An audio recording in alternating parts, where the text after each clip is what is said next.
ఆ గొప్ప యాగం జరిగిన స్థలంలో చేసిన ఉపాసన బాగా ఫలిస్తుంది.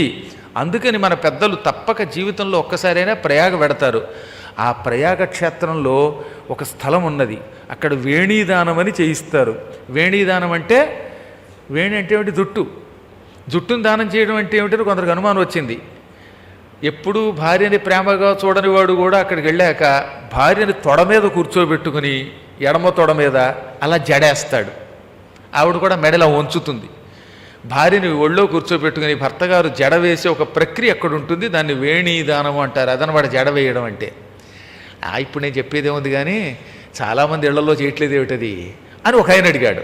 ఇళ్లలో చేయటం వేరు, అక్కడ చేయటం వేరు. ఇప్పుడు ఈ యుగంలో అసలు వేణీదానాలు ఇళ్లలో లేవు. ఎక్కడ భార్యలు ఎక్కడ చూసినా జుట్టు విరబోసుకుంటున్నారు కదా.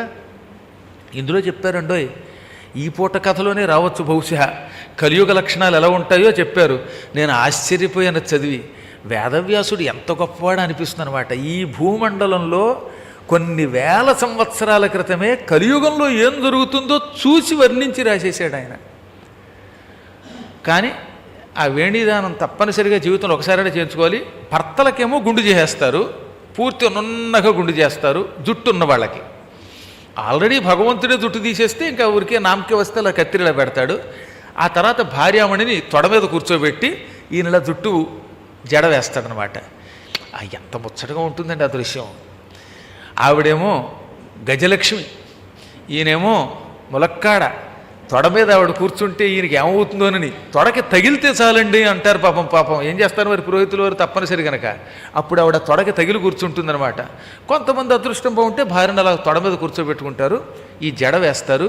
వేస్తే ఎప్పటికీ ఈ స్త్రీ పురుషులకి భవిష్యత్ జన్మలలో విధుర వైధవ్య బాధలు ఉండవు.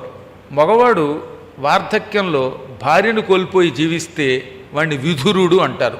భార్యను కోల్పోయిన భర్త గారు విధురుడు, భార్యావిహీనుడు. భార్య భర్తను కోల్పోయి జీవిస్తే విధవ. ధవ అంటే భర్త, ధవుడు అంటే భర్త. విధవ కోల్పోయిన భర్త కలిగినది. భర్త పోతే విధవ అన్నారు, అంతకంటే ఏం లేదు. ఈ రెండు కొంత దుఃఖమే. ఆ దుఃఖం భవిష్యత్తు జన్మలలో ఉండకుండా చేసే గొప్ప దానం వేణీదానం.